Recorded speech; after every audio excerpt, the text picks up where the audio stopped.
माताओं बहनें इतनी ज्यादा तादाद के अंदर यहाँ आई, उनको भी सुखदेव सिंह गोगामेडी झुक करके प्रणाम करता है, नमन करता है।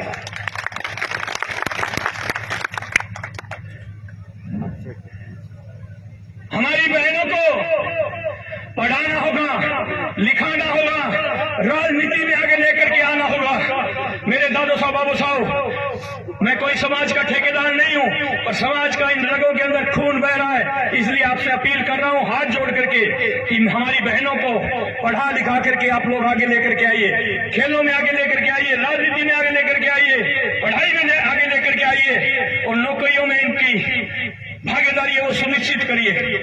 जब मैं ईडब्ल्यूएस की लड़ाई पूरे भारत में लड़ रहा था, जब मुझे पागल कहा करते थे सब, कहते ये गोगामेडी पागल है, खुद मुकदमे खा रहा है, युवाओं पे लगा रहा है, आर्थिक आधार पे आरक्षण जिंदगी में ही नहीं मिलेगा। हमारे दादा साहब बाबा साहब कहते थे, और 50% से ऊपर तो मिलेगा ही नहीं, सब लोग कहते थे। और हमने हिम्मत नहीं हारी, हमने हिम्मत नहीं हारी। वीर शिरोमणि महाराणा प्रताप सिंह जी के नक्शे कदम पर चलते हुए हम लड़ते रहे, सरकारों से लड़ते रहे और आखिर 10% आरक्षण आप लोगों को दिया गया। मेरे देश के नौजवान साथियों, ये लड़ाई श्री राष्ट्रीय राजपूत कानूनी सेना ने और उसके साथ मिलकर के सब लोगों ने लड़ी। उसके लिए आज हजारों मेरे भाई और बहन भर्ती हो रहे हैं, नौकरियां लग रही हैं। तो मेरी तो वैसे ही छाती फूल करके सीना और चौड़ा हो गया कि मैंने मेरे समाज की लड़ाई लड़ी, वो सार्थक हो रही है, मेरे समाज के होनहार युवा। इसके साथ साथ मैं मेरी माता बहनों से भी कहना चाहता हूं कि दादो साहब, बाबू साहब, काको साहब से जो छूट दिला दी आपको कि आप लोगों को पढ़ाएंगे भी, राजनीति में भी आगे लेकर के आएंगे, खेलों में भी आगे लेकर के आएंगे, नौकरियां भी दिलाएंगे। और मेरी बहनों, हाथ जोड़ करके आपसे विनती कर रहा हूं, जब घर की दहलीज होती है ना, घर की दहलीज, उससे पहला कदम बाहर रखो।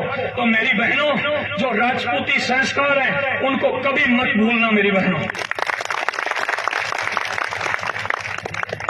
क्योंकि आज हम सर उठा करके जी रहे हैं, माइक के ऊपर धार रहे हैं, मूंछों के मरोड़ी लगा रहे हैं ना, ये आप ही लोगों की देन है। क्यों कि जब भी आक्रांताओं ने हमले किए और वीर गति को प्राप्त हो गए राजा साहब और सेना, तो आप लोगों ने हंसते हंसते अग्निकुंड को अपना लिया, मर्द शरीर को भी दुश्मनों को उंगली तक नहीं लगने दी। वो मेरी छतरारियां है, वो मेरी छतरारियां है। मेरे देश के नौजवान साथियों, मैं ज्यादा समय नहीं लेकर के यही कहूंगा कि एकजुटता के साथ संगठित रह करके आप संगठन में कहीं भी रहो, कोई दिक्कत नहीं, आप कोई भी पार्टी में रहो, कोई दिक्कत नहीं, पर जब बात आती है आन बान शान की, तो मेरे देश के नौजवान साथियों, एक केसरिया ध्वज होना चाहिए और उसके नीचे बैठने वाला मेरा क्षत्रिय समाज होना चाहिए, मेरा क्षत्रिय समाज होना चाहिए मेरे देश के नौजवान साथियों। इसलिए मैं पूरी यहाँ की मैनेजमेंट कमेटी को, पूरे ग्रामवासियों को, पूरी राष्ट्रीय राजपूत कर्णी सेना की पूरी टीम को धन्यवाद देना चाहता हूं कि आप लोगों ने पूरी हिम्मत दिखाते हुए कल शाम को 5:30 बजे परमिशन मिली और मेरे पास 6 बजे फोन गया यहां से कि आपको पहुंचना है। तो लोग कहते हैं कि इस क्षेत्र में कोई नेता नहीं आता, तो मैं कोई नेता नहीं हूं, आपका भाई हूं, आपका बेटा हूं। जब चाहे याद कर लेना, आपके बीच में पहले भी आऊं, आगे भी रहूंगा।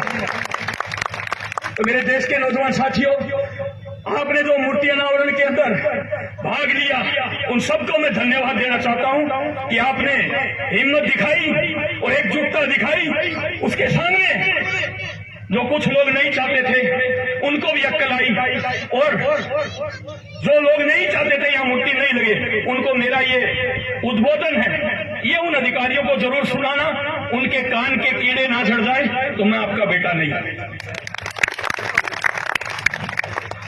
अभी मैं आपको एक घोषणा और कर देता हूं कि मेवाड़ की परम धोरा पर वीर शिरोमणि हिंदू द्वितीय सम्राट महाराणा प्रताप सिंह जी की राज तिलक स्थली गोगुंदा के जसवंतगढ़ ग्राम पंचायत में 19/5/2023 वीर शिरोमणि महाराणा प्रताप जी की मूर्ति का अनावरण होने जा रहा है 19 मई को। इसी 19 मई को आने वाली को आप लोग सब आमंत्रित है उसके अंदर। मैं भी आ रहा हूं, आप लोग भी पधारना उसमें। कनौर उपखंड के बहुत जल्द ही मूर्ति अनावरण का कार्यक्रम होगा। जिलाध्यक्ष अर्जुन सिंह जी टुंडाव साहब को भी मैं धन्यवाद देना चाहता हूं कि ऐसे आप सामाजिक प्रोग्राम करते रहें। खेरवाड़ा उपखंड के सारदेव क्षेत्र में जल्द ही मूर्ति अनावरण होगा, उसकी भी तारीख आपको जल्द ही बता दी जाएगी। मूर्तियों की भरमार हो रही है। मैं जिलाध्यक्ष और उनकी पूरी टीम और उनसे जितने भी संगठन हैं, मैं ये कहता हूं राष्ट्रीय राजपूत करनी सेना पूरे भारत के अंदर है और यहाँ भी जो अन्य संगठन हमारे साथ मिलकर के सब रहते हैं, उन सब संगठनों को साथ लेकर के ऐसे प्रोग्राम आप लोग करते रहे और आगे बढ़ते रहे और समाज को एक चाजन पर लाते रहे। ये हमारी तरफ से आपको शुभकामनाएं रहेगी। तो मैं 2 अप्रैल को यहाँ से उदयपुर जिले से 42 बसें गई थी। तो मैं आप सबको धन्यवाद देना चाहता हूँ कि आप ढाणियों में, गांव में अलग अलग तहसीलों से निकल करके 42 बसों के रूप में भर करके जो गुलाबी नगरी जयपुर है उसको केसरिया में किया, उसके लिए मैं आप सबको धन्यवाद देना चाहता हूँ। और हमारी मांगे हैं क्षत्रिय जन कल्याण बोर्ड का गठन हो, 10% आरक्षण को बढ़ा करके 14% किया जाए। जो ईडब्ल्यूएस धारी है उनको 5 साल की आयु में छूट और शैक्षणिक योग्यता में छूट दी जाए। इसके अलावा यहाँ इस क्षेत्र के अंदर रोस्टर प्रणाली लागू की जाए और इसके अलावा हम ये चाहते हैं जो ईडब्ल्यूएस धारी है उनको आप नगर निगम चुनाव और पंचायत चुनाव में भी आरक्षण देने का काम करें। ऐसी हमारी काफी मांगे हैं। केंद्र सरकार से भी हमारी मांगे हैं कि जमीन, मकान, प्लाट की शर्त जो गहलोत साहब ने राजस्थान में हटाई है, इसी तरह पर केंद्र सरकार भी हटाने का काम करे। ऐसी हमारी मांगों को लेकर के हम लोग जल्दी अलग अलग कलेक्टरी कार्यालय है उनका घेराव कर रहे हैं। आने वाली 4 जून को भीलवाड़ा जिला कलेक्ट्रेट पर हमारा प्रदर्शन और घेराव रहेगा। और गहलोत साहब से भी आग्रह करना चाहते हैं कि गहलोत साहब,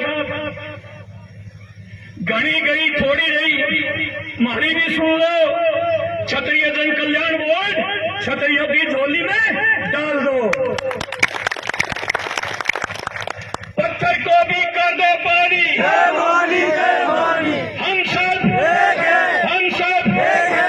करेंगे नाथ की, करेंगे नाथ की, बोला करणी माता की, बोला आवड़ माता की, बोला नागनेचा माता की। तो मेरे देश के नौजवान साथियों, यहाँ सुन रहे हैं मेरे बूढ़े बुजुर्ग और सम्मानित मंच, सबसे कोई अगर गलत शब्द निकल गया हो तो उसके लिए क्षमा चाहता हूँ। और एक ही हमेशा बात रहती है कि हम सब एक हैं और एक रहें। जय माता जी की, जय मां भवानी।